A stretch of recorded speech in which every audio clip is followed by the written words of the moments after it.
There is a photograph that Lynette Hooker posted to her Instagram account on April 4th, 2026.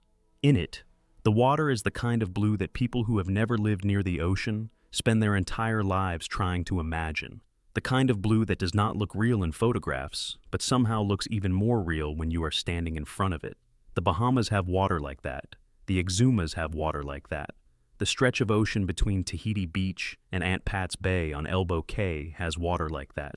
Shallow and clear and so luminous in the right light that it seems to generate its own glow from somewhere underneath the surface. Lynette knew that water. She had been living on it and around it and inside it for more than a decade. She knew how it moved and how it sounded and what it felt like when the wind shifted in the late afternoon and the chop picked up and the small boats had to work a little harder to get from one point to another. She knew the ocean, the way people know things they have chosen completely and given their whole lives to. She wrote in the caption beneath that photograph, "On the last day anyone has confirmed seeing her alive, 4 words. Not going anywhere for a while." She had no idea that those 4 words would become one of the most quietly devastating details in a story that the entire world would spend the weeks that followed trying to understand. This is the story of Lynette Hooker. It is also, by necessity, the story of a recorded phone call, a specific word spoken in that phone call, a series of documented timelines that do not align with each other, and an investigation that, as of the time this is being written, remains open and active across 2 jurisdictions: the Royal Bahamas Police Force and the United States Coast Guard. Everything you are about to hear is drawn from confirmed public reporting by CBS News, NBC News, CNN, Fox News Digital, The New York Post, The Associated Press, ABC News, and NewsNation. Every claim is sourced. Every person cited spoke to a verified news outlet. Nothing in this account goes beyond what the documented public record contains. Brian Hooker has not been charged with any crime. His attorneys have stated that he categorically and unequivocally denies any wrongdoing. All individuals referenced in this account are presumed innocent unless formally charged and convicted in a court of law.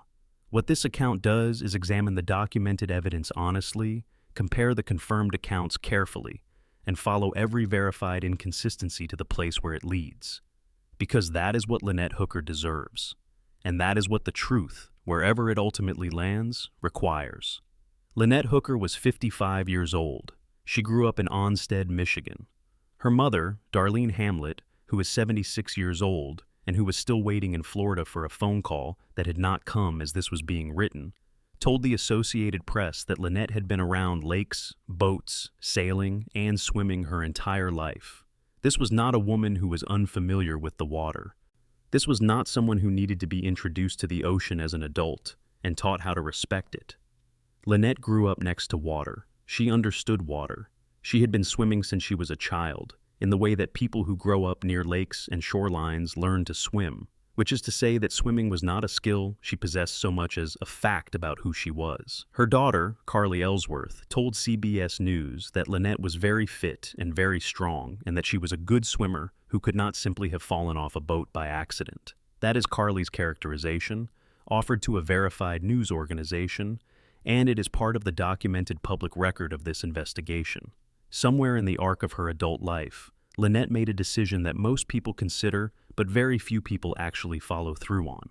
She decided that the conventional life, the career, the house, the accumulation of possessions and obligations, and the slow forward movement of ordinary existence was not the life she wanted to live. She wanted the ocean.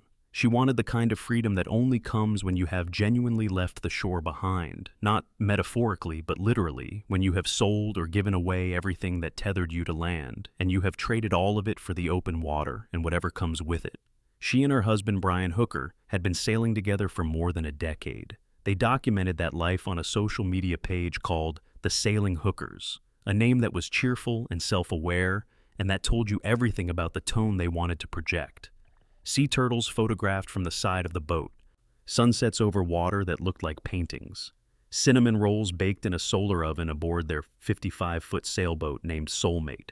The life they presented to the world was a beautiful one. The ocean as a home, the horizon as a daily companion, the rhythm of tides and wind and anchorages replacing the rhythm of commutes and mortgages and office schedules. It looked, from the outside, like exactly the life Lynette had chosen it to be. The boat was named Soulmate. That detail will sit differently in your mind by the time you reach the end of this account. Hold on to it for now. Brian Hooker is a former United States Marine. That background matters in this story, not as a character judgment, but as a factual detail that becomes relevant when you examine the specific language he used to describe the night his wife disappeared. Marines are trained in a particular way of thinking about events. They are trained to analyze situations, to conduct what the military calls after-action reviews, to understand how individual decisions and individual failures combine to produce outcomes. They are trained to think in terms of cause and effect, in terms of what went wrong and why and what could have been done differently. That training does not leave a person when they take off the uniform. It becomes part of how they process the world. Brian Hooker, speaking to friends on the phone 3 days after his wife disappeared, reached for that framework. He called what happened a cascade of failures. That phrase, cascade of failures, was reported by CNN, NBC News, CBS News, and Fox News. It exists across multiple verified accounts of a recorded phone call that CBS News obtained and authenticated. We will return to that phrase and what it reveals about how Brian's mind was organizing the events of April 4th, 2026. But first, we need to understand the recording itself, because without understanding what it is and how it came to exist, the significance of what it contains is easy to underestimate. Marn and Blaine Stevenson met Brian and Lynette Hooker in late 2023. They were anchored near each other in Bradenton, Florida, which is how people who live on boats often meet each other, not through introductions at parties or through mutual friends at dinners, but through the proximity that comes from sharing the same anchorage. They sailed together. They shared meals. They became friends in the particular way that people who live at sea become friends, which is with an intensity and a speed that people on land sometimes find hard to understand. When you are both living on boats and you end up in the same place at the same time, and the other people understand the rhythms and the challenges and the specific texture of that life, the friendship develops quickly because the common ground is so complete. The Stevensons considered Brian and Lynette people they knew well. They had sailed with them. They had eaten with them. They had spent time with them in the way that genuine friends spend time together, not just as acquaintances who happen to share an anchorage once or twice. On April 7th, 2026, Lynette Hooker had been missing for 3 days. Search and rescue operations were still active. She had not been found. Brian was still in the Bahamas, still free, still making public statements about his determination to find his wife. The Stevensons did what any good friends would do under those circumstances. They called. Blaine Stevenson picked up his phone and called Brian Hooker. The call lasted nearly 40 minutes. It was a private conversation between friends. Brian was speaking to people he trusted, people who had no reason in his mind to question anything he was telling them, people who were calling out of concern and care, and the simple human impulse to reach out when someone you know is going through something catastrophic. Brian Hooker did not know that Blaine Stevenson was recording the call. Blaine Stevenson confirmed directly to CNN that he recorded it. He later published the recording on YouTube after Brian was taken into custody by the Royal Bahamas Police Force, which happened on April 8, 2026, one day after the call. Stevenson told NBC News that he published the recording because Brian was unable to speak for himself while detained, and Stevenson wanted to release Brian's account of the incident as Brian himself had described it. That is a critical detail. Stevenson did not publish the recording to expose Brian. He published it to represent Brian, to let Brian's own words, in Brian's own voice, speaking to people he trusted, serve as Brian's account of what happened. The effect of that publication, once journalists and investigators and the public listened to it and began comparing it to the other documented accounts Brian had given, was not what Stevenson may have anticipated. But that is not Stevenson's fault. He released the recording to help his friend. What the recording contained was something that Brian's friends and investigators and multiple major news organizations found significant enough to report on extensively. CBS News obtained the recording. They verified it. They reported on it with the kind of specificity that comes from actually having the audio in hand and being able to confirm its authenticity before publication. NBC News, Fox News, CNN, and NewsNation all independently reported on the recording's existence and its contents. This is not a case where one outlet ran with an unverified claim and others repeated it without checking. Multiple major news organizations confirm the same recording. What it contained is now part of the permanent documented public record of this investigation. And in that recording, describing to his friends the moment his wife of 25 years entered the water on the evening of April 4th, 2026, Brian Hooker did not say she fell. He did not say she slipped. He did not say she went overboard. He did not say she lost her footing, or was caught off guard by a wave, or lost her balance in rough water. He said she basically just bounced off the dinghy. Consider that phrase carefully. Not the word alone, but the complete phrase. She basically just bounced off the dinghy. Every word in that sentence carries weight. Basically is an adverb of approximation. It softens a statement without removing it. When someone says basically, they are telling you that what follows is their best representation of something. That they are not claiming perfect precision, but they are capturing the essential quality of what they are describing. Just is a minimizing word. It makes the event seem smaller, less significant, more routine. She basically just. And then the verb, bounced. Not a word that describes how people typically describe a person entering water from a boat. Not fell, not slipped, not went over or went in. Bounced. A word that describes something striking a surface with enough force to rebound from it. A ball bounces. An object bounces when it hits something solid and deflects. The physical action described by bounced is different from the physical action described by fell or slipped. Fell describes a loss of equilibrium, a body succumbing to gravity. Slipped describes a failure of traction, a foot finding no purchase on a wet surface. Bounced describes contact with a surface and departure from that contact with force, off the dinghy. The dinghy was the surface. She struck it and departed from it. Brian used that word in an informal conversation with friends he trusted, speaking freely, not knowing he was being recorded, 3 days after the event he was describing. Investigators, according to the documented public record of this case, have been examining the specific language choices Brian made in that call. When investigators look at the words a person chooses to describe an event, particularly in an unguarded setting, not in a formal statement, not in a conversation shaped by attorneys or the awareness of being officially recorded, but in a private conversation with trusted friends in the days immediately following the event, those word choices are treated as data. They reflect how that person's mind is organizing what happened. They reveal the internal framework the person is using to understand and describe the event. The word Brian chose in those circumstances was bounced. Every major news organization that reported on the recording noted it.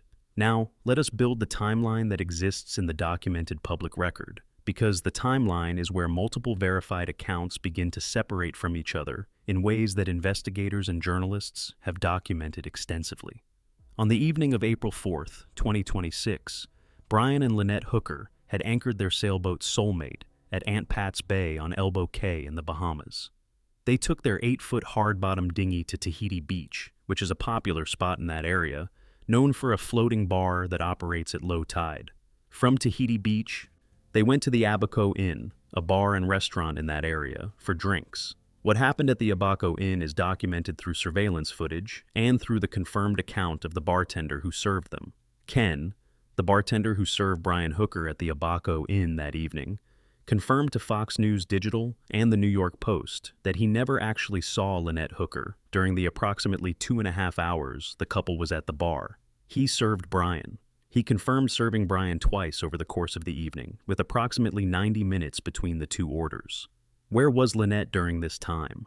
According to the account Brian gave to the Stevensons on the recorded call, she had gone to the pool when Brian ordered the first round. The bartender who was there, who served Brian, who was in a position to observe who was present, never saw Lynette. He confirmed this to 2 separate verified news outlets. That does not mean she was not there, but it is part of the documented record. The Abaco Inn has surveillance cameras. That footage exists. Carly Ellsworth, Lynette's daughter, and her boyfriend Steve reviewed that footage. Ashley Banfield reported on it. The surveillance footage shows Brian and Lynette leaving the Abaco Inn dock at approximately 6:38 in the evening, heading toward their dinghy, heading toward the water. Brian told police that they left the Abaco Inn at approximately 7:30 in the evening. The documented difference between what the surveillance camera shows and what Brian told police is 52 minutes. Surveillance cameras do not have opinions. They record what is in front of them. The camera shows 6:38. Brian told police 7:30. Those are two different times for the same departure. And the verified documentary evidence is the camera, not the statement. That 52-minute discrepancy matters because of what happens next in the timeline, and because of what Brian said on the recorded call about the conditions on the water and the light in the sky at the time his wife entered the water. Brian told the Stevensons on the recorded call that the sun set basically 10 minutes after Lynette went overboard. Let us trace that claim through the verified documentary record. Surveillance footage shows them leaving the dock at 6:38. The dinghy crossing from the Abaco Inn dock to the Soulmate, anchored at Aunt Pat's Bay, takes approximately 15 minutes under normal conditions. If they left at 6:38 and the crossing takes 15 minutes, they would have been in the water heading back to the Soulmate at approximately 6:53 in the evening. Sunset in those waters on April 4th, 2026 was at approximately 7:26 in the evening. That means, based on the timeline established by the surveillance footage, the incident would have occurred approximately 33 minutes before sunset, not 10 minutes after it, as Brian described to the Stevensons. Jim Todd is a volunteer with the Hopetown Fire and Rescue Service. He was at a restaurant that evening. He was present in those waters. He later helped bring Brian ashore the following morning. He is a person with direct, first-hand knowledge of the conditions on the water that evening in that location. Jim Todd confirmed directly to Ashley Banfield that at 6:38 in the evening, the time the surveillance footage shows Brian and Lynette leaving the dock, there was complete daylight in those waters. Full, unambiguous daylight. He said it would remain daylight for another 45 minutes to an hour after that. Jim Todd was there. He saw it. His confirmation of the light conditions at that time is part of the verified public record. Brian also told the Stevensons in the same call that he could not see Lynette anymore because the moon had not risen yet. He described darkness. He described conditions of poor visibility that would explain why he could not locate his wife in the water. But the verified timeline, constructed from the surveillance footage that shows them leaving the dock at 6:38, combined with Jim Todd's first-hand confirmation of full daylight at that time, and for the 45 minutes to an hour that followed, places the incident in a very different light environment than the one Brian described. Not the darkness of a moon that had not risen. Not the last moments of a sun that had just set. Full daylight, or at minimum, the substantial remaining light of a late afternoon sky that had not yet surrendered to evening. Brian told the Stevensons in that same call, speaking freely, not knowing he was recorded, that the conditions on the water at the time were what he called a little blow, 20-something knot winds that had popped up. A little blow. Those are his words, documented in a recording verified by multiple major news organizations. Compare that with the Facebook post Brian made in the days following the incident, in which he described unpredictable seas and high winds. A little blow and unpredictable seas with high winds describe different conditions. They describe different explanations for why something might have happened, and they were offered in different contexts, one to friends who trusted him, and one to the public who did not know him personally and who could not push back. A little blow is also, separately, a different characterization than what you would expect someone to use to describe conditions serious enough to prevent a former United States Marine from locating his wife in the water near him. Brian Hooker served in the Marine Corps. He was trained to function under pressure, to maintain operational capacity in difficult circumstances, to manage physical environments that would overwhelm most civilians. If the conditions that evening were extreme enough to make it impossible to locate Lynette in the water, a little blow is not the way a former Marine would naturally characterize those conditions, particularly in an unguarded conversation with trusted friends where there is no reason to perform anything for anyone. He called it a little blow. That phrase is in the documented record. There is another element of the recorded call that has received significant coverage across multiple verified news outlets, and it involves a direct contradiction between three separate accounts of the same detail, specifically the direction Lynette was last seen swimming. In the recorded call to the Stevensons, Brian told them that Lynette tried to swim back to the yacht after she went into the water. He estimated the yacht was about 1,000 yards from where the incident occurred. She was swimming toward the sailboat. That is what he told the Stevensons. In text messages to another friend, a man named Daniel Danforth, messages that were reviewed and reported on by CBS News, Brian said that the wind blew him away from Lynette and that she swam toward the sailboat, swimming toward the sailboat. That is what he told Danforth, but according to the account that the Royal Bahamas Police Force shared publicly, Brian told police that he last saw his wife swimming toward the shore, not toward the sailboat, toward the shore. Those are two different directions. A person swimming toward a boat anchored in the water and a person swimming toward shore are moving in opposite directions. Both of those accounts cannot be accurate simultaneously. Either Lynette was last seen swimming toward the sailboat, or she was last seen swimming toward shore. The documented public record contains both versions, and they came from the same person describing the same moment. Daniel Danforth spoke to CBS News about this. He said that when he compared what Brian had told him in messages to what was emerging in media reports of what Brian had told police, the stories do not really match up. He specifically highlighted the direction Lynette was last seen swimming as one of the points of divergence. Danforth also told CBS News something else that has been reported across multiple outlets. He noted that Brian and Lynette always had their phones with them. They documented their life constantly. Videos, photographs, social media posts, the ongoing record of people who have built an online audience around their lifestyle. He said he found himself wondering why Brian's phone did not work, or why they did not have their phones in the dinghy on the night Lynette went missing. That question, raised by a friend of Brian's speaking voluntarily to a verified news outlet, is part of the public record. The dinghy itself is worth understanding. It was an 8-foot hard-bottom dinghy, not a large vessel, not a comfortable vessel, not the kind of boat you would normally describe as a place where a person who fell accidentally would land and then enter the water. The hard bottom is relevant when you consider the specific word Brian chose. A soft inflatable dinghy behaves differently from a hard-bottom dinghy. A hard-bottom surface is more rigid.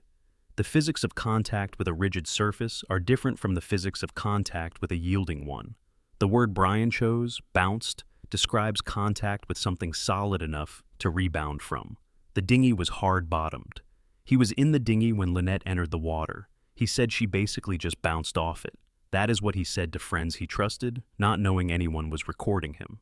Now, let us situate that word inside everything else that has been documented about the relationship between Brian and Lynette Hooker in the period before April 4th, 2026. Because the word does not exist in isolation. No word exists in isolation. Every word exists inside a context, and the context matters as much as the word itself. In January 2026, 3 months before April 4th, Lynette told her daughter Carly Ellsworth something specific. Carly confirmed this account to CNN and to Fox News Digital independently. She confirmed the same detail to both outlets. What Lynette told her was that there had been a confrontation with Brian on the boat in which he had threatened to throw her overboard. Those were the words Lynette used when she told her daughter what had happened. 3 months before Lynette entered the water on the evening of April 4th, 2026, she told her daughter that Brian had threatened to throw her overboard. Carly Ellsworth is speaking about what her mother told her. She is not speculating. She is reporting what her mother said. That is what Carly told 2 independent verified news organizations, and those organizations reported it. There is also a 2015 police report. It exists in the public record. In that report, Lynette told a police officer that Brian had physically harmed her. The case was closed due to insufficient evidence. That report is from more than a decade before April 4th, 2026. It is now part of the investigative record of this case.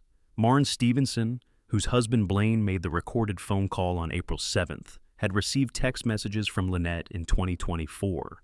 Those messages were obtained and confirmed by CBS News. In them, Lynette wrote that she and Brian had decided to call it quits.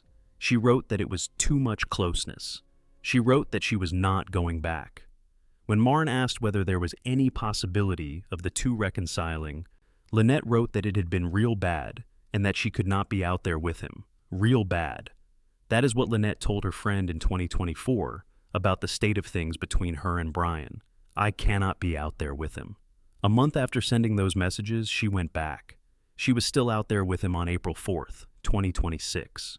Carly Ellsworth told CBS News something else that has been reported across multiple outlets. She said that Brian typically drove the dinghy. He was generally the one who operated the vessel. He was at the controls when they were in the dinghy. This matters because of something Brian said in one version of his account, specifically that Lynette had the kill switch lanyard with her when she went into the water. A kill switch lanyard is a safety device. It is attached to the person who is operating the motor. If that person moves away from the motor, the lanyard disconnects and kills the engine, preventing the boat from traveling uncontrolled without an operator. If Brian was typically the one who drove the dinghy, as Carly told CBS News, then the question of why Lynette would have had the kill switch lanyard is one that investigators and journalists have noted in their reporting. Let us return to the 40-minute call, because there is more in it than the word bounced, and the phrase cascade of failures, and the timeline that does not match the surveillance footage and the direction Lynette was last seen swimming. There is a complete narrative that Brian gave to the Stevensons over those 40 minutes, and when you examine that narrative in full, other elements also appear in the documented public record.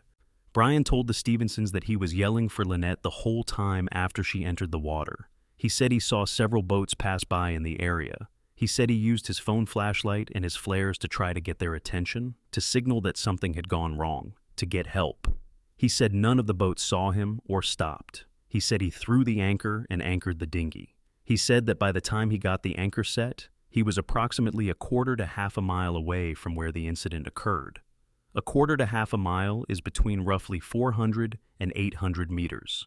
Jim Todd, the Hopetown Fire and Rescue volunteer, who was in those waters that evening and who helped bring Brian ashore the following morning, estimated the location of the incident at approximately 150 yards from shore. That is the distance from the incident location to the shoreline, which was visible and accessible. It is not the distance Brian gave for where he was relative to Lynette when he set the anchor. It is the distance to land, which contextualizes the area in which all of this occurred. Brian told police that after Lynette went into the water, he was unable to restart the dinghy's engine. He said he paddled the dinghy. He arrived at a boatyard in Marsh Harbor at approximately 4 in the morning. The total distance from the incident area to Marsh Harbor, as confirmed to Fox News Digital by the bartender Ken who knew those waters, is approximately 4 miles. 4 miles. Brian arrived at 4 in the morning. Surveillance footage shows them leaving the Abaco Inn dock at 6:38 in the evening, with a 15-minute crossing estimated to the Soulmate, placing the incident at around 6:53. From 6:53 in the evening to 4 o'clock in the morning is approximately 9 hours. 4 miles, 9 hours. In conditions that Captain Bill, who was anchored directly beside the Soulmate that night, and who described the conditions publicly on a podcast called Brian Anton Investigates, characterized as not that bad. Not that bad. That is the characterization given by someone who was actually anchored in those waters that night, someone with direct first-hand knowledge of what the sea conditions were like, someone who was there. Not that bad. 4 miles, 9 hours, a former Marine, an 8-foot hard-bottom dinghy. Not that bad conditions. Those elements sit together in the documented public record without any editorial commentary needed. After Brian arrived at the boatyard in Marsh Harbor in the early hours of April 5th, search and rescue operations were initiated. The Royal Bahamas Police Force became involved.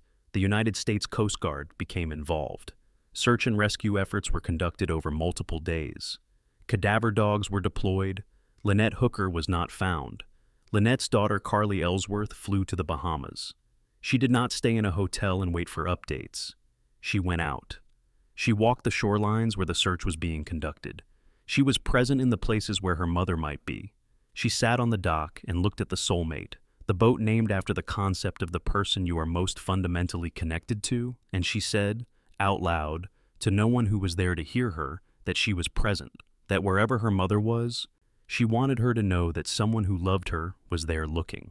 Carly told NewsNation through a local affiliate that she was skeptical of Brian's account, and that she was suspicious of her stepfather. She confirmed that Brian and Lynette had a history of conflict, particularly when they had been drinking. She told CBS News that Brian typically drove the vessel, which she offered in the context of the kill switch lanyard detail. On April 8, 2026, one day after Blaine Stevenson made his recorded call to Brian Hooker, Brian was taken into custody by the Royal Bahamas Police Force. He was held and then released. The Royal Bahamas Police Force Commissioner confirmed to NBC News after his release that Brian Hooker remains a named suspect in the investigation, that he has not been cleared, and that he can be rearrested.